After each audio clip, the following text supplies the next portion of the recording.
سیدہ فاطمہ زہرا رضی اللہ تعالیٰ عنہا کی وفات کے بعد مولا علی رضی اللہ تعالیٰ عنہ نے ان کی وصیت کے مطابق دوسری شادی کی۔ حسن، حسین اور زینب ابھی چھوٹے تھے۔ آپ رضی اللہ تعالیٰ عنہ نے سیدنا عقیل کو رشتہ دیکھنے کے لیے کہا تو کلبسی بنو کلاب کے قبیلے کا انتخاب ہوا۔ سیدنا علی رضی اللہ تعالیٰ عنہ کی خواہش تھی کہ کوئی ایسی خاتون ہو جو شجاعت، سخاوت اور ایثار کی خصوصیات سے مالا مال ہو۔ بنو کلاب کی خاتون فاطمہ بنت حزم کے گھر رشتہ بھیجا تو سردار حزم اپنی بیوی کے پاس گئے اور پوچھا کہ سیدنا علی رضی اللہ تعالیٰ عنہ کا بیٹی فاطمہ کے لیے رشتہ آیا ہے، کیا آپ نے اپنی بیٹی کی ایسی تربیت کی ہے جو نبی کے خاندان میں بیائی جا سکے؟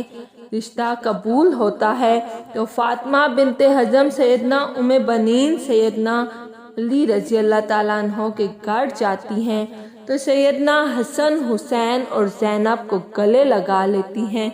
سیدنا علی سے درخواست کرتی ہیں کہ میں اس گھر سے ان بچوں کے سامنے آپ مجھے کچی فاطمہ مت کہیے گا، انہیں ان کی ماں یاد آ جائے گی۔ میں ان کی ماں بن کر نہیں آئی بلکہ کنیز بن کر آئی ہوں۔ میرا یہ مقام نہیں کہ ان کی ماں کی جگہ لے سکوں۔ اس کے بعد آپ نے انہیں بیٹا نہیں کہا بلکہ ہمیشہ مولا کہتی رہی۔ ان کے 4 بیٹے ہوئے، اس لیے انہیں ام بنین بھی کہتے ہیں، مطلب بیٹوں کی ماں۔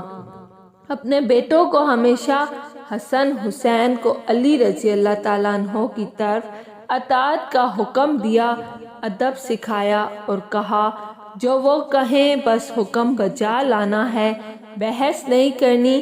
یہ اہل بیت ہیں، ہم ان کے نوکر ہیں۔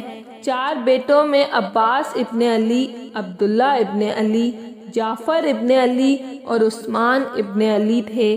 سیدنا عباس علیہ السلام لشکر حسین کے سپہ سالار بھی رہے۔ شجاعت میں یہ ایک مقام رکھتے تھے، دونوں ہاتھ سے تلوار چلاتے تھے۔ جنگ صفین میں سیدنا علی رضی اللہ تعالیٰ عنہ نے ان کو بھیجا تو محمد بن حنفیہ کہتے ہیں کہ مولا آپ صرف عباس کو کیوں آگے بھیجتے ہیں؟ تو سیدنا عباس کہنے لگے حسن، حسین میرے ابا کی آنکھیں ہیں اور میں ان کا بازو، اور بازو ہمیشہ آنکھوں کی حفاظت کرتے ہیں۔ حالانکہ عمر میں وہ حسن و حسین سے چھوٹے تھے، مطلب کہ یہ سوال بھی نہیں بنتا۔ ماں کی تربیت ہر مقام پر جھلکتی تھی۔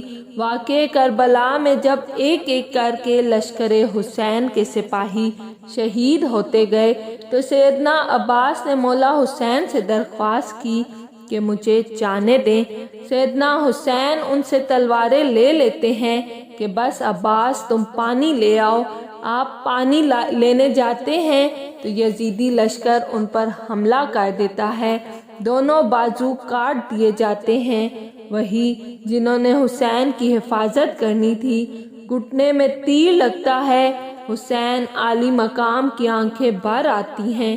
سیدنا عباس مولا حسین سے درخواست کرتے ہیں گھٹنے سے تیر نکال دیں اور کہتے ہیں کہ مولا میری والدہ سے کہہ دیجیے گا کہ عباس کے دونوں بازو نہیں تھے، اس لیے صرف آپ کو تیر نکالنے کا کہا۔ یہ وہ ادب تھا، وہ اطاعت تھی جو سیدہ ام بنین کی تربیت تھی، جنہوں نے ساری زندگی نبی کے اس گھرانے کی کنیز بن کر گزار دی۔ آپ کے 4 بیٹے اس جنگ میں شہید ہو گئے۔ علی کے 5 بیٹوں نے اس میں جام شہادت نوش کیا، جس میں 4 سیدنا ام بنین کے فرزندان تھے جو لشکر حسین کا نہ صرف حصہ بنے بلکہ امام عالی مقام پر اپنی جان تک قربان کر دی اور ساری عمر کبھی زبان پر کوئی سوال نہ لائے۔ واقعہ کربلا کے بعد جب قاصد خبر لے کر مدینہ منورہ پہنچا، سیدہ ام بنین کو جب بیٹوں کی شہادت کی خبر ملی تو کہا عباس شہید ہوا، جعفر شہید ہوا، عثمان شہید ہوا، عبداللہ بھی شہید ہو گیا۔ فرمانے لگی سب چھوڑیں، میرے مولا حسین کا بتائیں۔ تو بتایا کہ وہ بھی شہید ہو گئے۔ تو کہنے لگی کیا میرے بیٹے بعد میں شہید ہوئے مولا حسین سے؟ تو بتایا کہ نہیں، وہ پہلے شہید ہوئے اور مولا کی حفاظت کے لیے خوب لڑے۔ تو شکر ادا کیا کہ انہوں نے بے شک حق ادا کر دیا۔ یہ وہ ماں تھی جو اہل بیت کے مقام کو سمجھتی تھی، جس نے اپنے سارے بیٹوں کو ساری عمر صرف اطاعت سکھائی، ادب سکھایا، خود کو اس گھر کی کنیز بنایا اور حسن و حسین کو بیٹا نہیں ہمیشہ مولا کہا۔